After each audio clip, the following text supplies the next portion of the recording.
diberi kesempatan 3 menit buat nenangin dirinya dia. Habis itu, dong.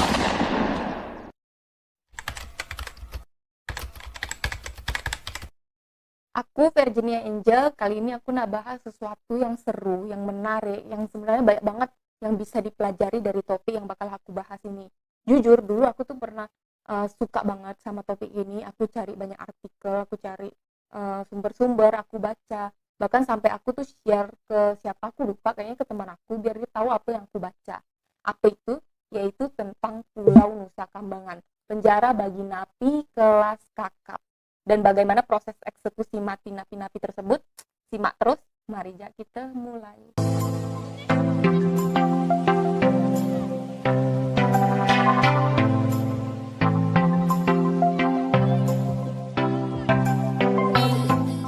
Pulau Nusa Kambangan adalah pulau yang terletak di Jawa Tengah. Itu terkenal dengan lapas atau lembaga permasyarakatan berkeamanan tinggi di Indonesia. Dia masuk dalam Kabupaten Cilacap dan merupakan pulau terluar di Indonesia.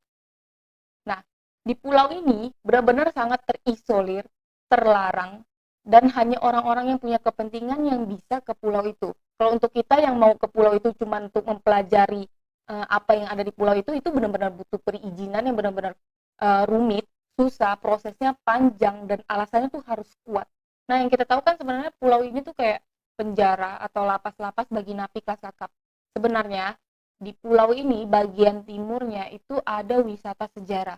Wisata sejarahnya itu apa ya? Itu peninggalan-peninggalan yang ditinggalkan kolonial zaman dahulu. Kenapa namanya Nusa Kambangan? Jadi dulu pulau ini itu dijadikan pusat buat menanam tanaman atau tumbuhan yang digunakan buat ritual-ritual kejawen.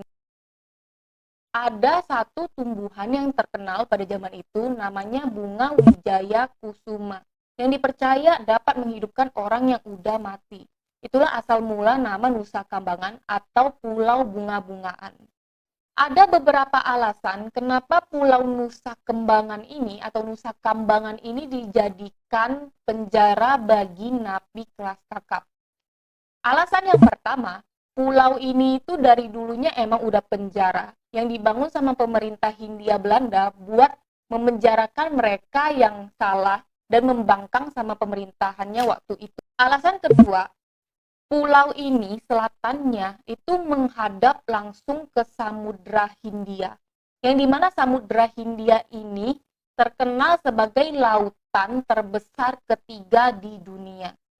Dan dia itu menempati 20%-nya permukaan bumi. Bayangin nggak?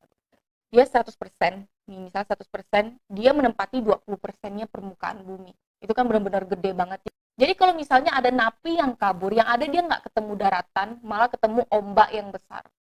Untuk alasan ketiga, bagian utaranya pulau ini itu udah Kabupaten Cilacap atau Kota Cilacap, yang dimana kalau misalnya napi kabur, orang-orang yang ada di sekitar situ tuh udah bekerja sama petugas atau tim yang ada di Pulau Nusa Kambangan buat ngelapor. Jadi mereka kalau kabur ya nggak mungkin bisa sih. Pasti ada mereka yang mengenali napi-napi ini dengan bajunya itu, terus langsung ngelapor ke tim. Alasan yang terakhir kenapa bisa dijadiin penjara, karena Pulau Nusa Kambangan itu hutannya benar-benar masih perawan, masih tropis, masih hijau, dan benar-benar masih banyak banget hewan atau binatang liar di dalam hutan itu kayak ular dan lain-lain lah pokoknya. Yang dimana kalau napi kabur yang ada mereka bakal ketemu hewan buas itu dan dimakan. Kalau ngomongin lapas, dahulu itu lapasnya ada 9, cuma ditutup 5, sisa 4. Ada lapas batu, lapas besi, lapas kembang kuning, sama lapas yang paling tertua itu lapas permisan. Yang artinya dalam bahasa Belanda itu hilang. Siapapun yang ke sana nggak akan balik. Di Indonesia sendiri ada 3 perbuatan yang bisa masuk ke tempat yang paling spesial itu mendapat hukuman yang maksimal, yaitu mereka yang melakukan terorisme, yang sebagai bandar narkoba, dan melakukan pembunuhan berencana. Dan yang paling kita kepokan ini tuh bagaimana sih proses eksekusi matinya.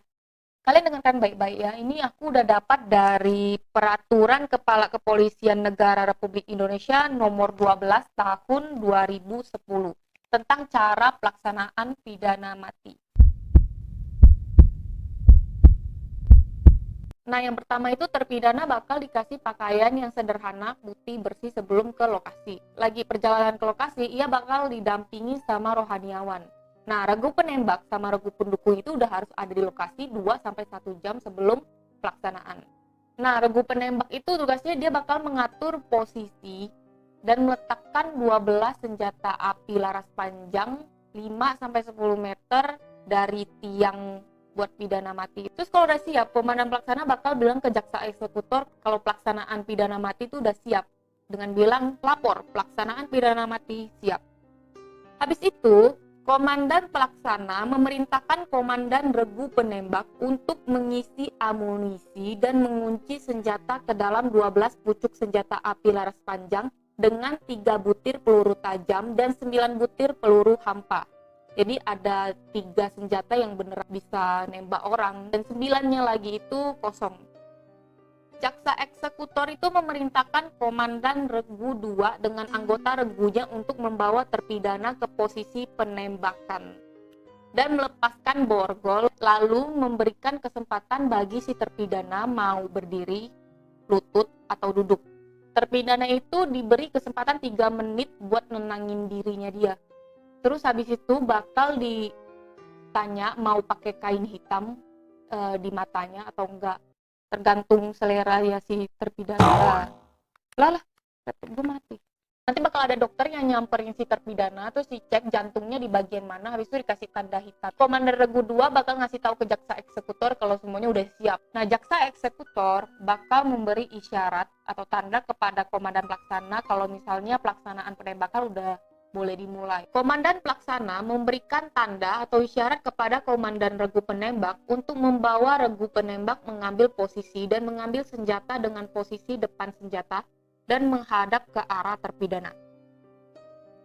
Komandan pelaksana mengambil tempat di samping kanan depan regu penembak dengan menghadap ke arah serong kiri regu penembak dan mengambil sikap istirahat di tempat. Pada saat komandan pelaksana mengambil sikap sempurna, regu penembak mengambil sikap salvo ke atas. Komandan pelaksana menghunus pedang sebagai isyarat bagi regu penembak untuk membidik sasaran ke arah jantung terpidana. Terus, komandan pelaksana mengacungkan pedang ke depan setinggi dagu sebagai isyarat kepada regu penembak untuk membuka kunci senjata.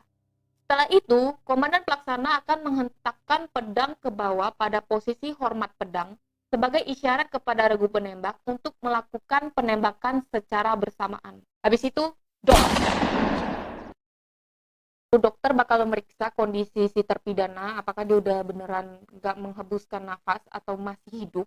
Kalau ternyata masih ada tanda-tanda kehidupan, si jaksa eksekutor akan memerintahkan untuk penembakan yang terakhir.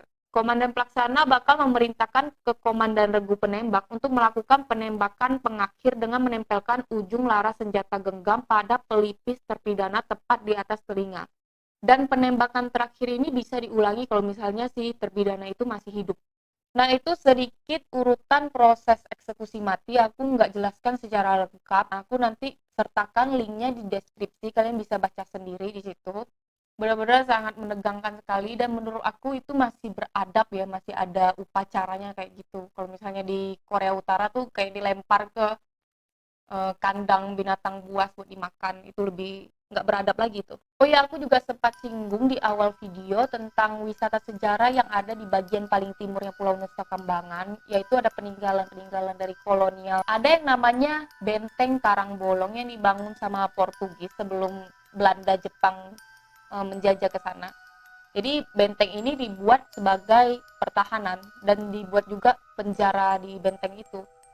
Dan benteng ini hanya meninggalkan cerita dari masyarakat yang konon dipercaya pernah melihat barisan para zombie di situ. Terus benteng itu sebenarnya masih ada bangunannya. Benteng itu ada 3 lantai ya, atas, tengah, bawah. Di bawahnya itu ada terowongan yang dipercaya dapat melewati bawah laut dan tembus-tembusnya itu di Kabupaten Cilacap. Jadi kalau misalnya kalian ada yang tertarik sama cerita dari wisata sejarah ini, kalian bisa request di bawah biar aku pelajari dan aku bawakan di video aku selanjutnya.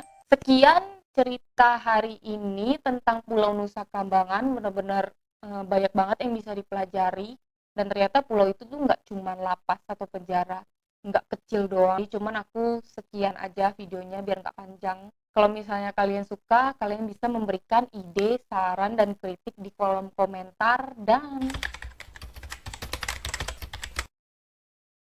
Maaf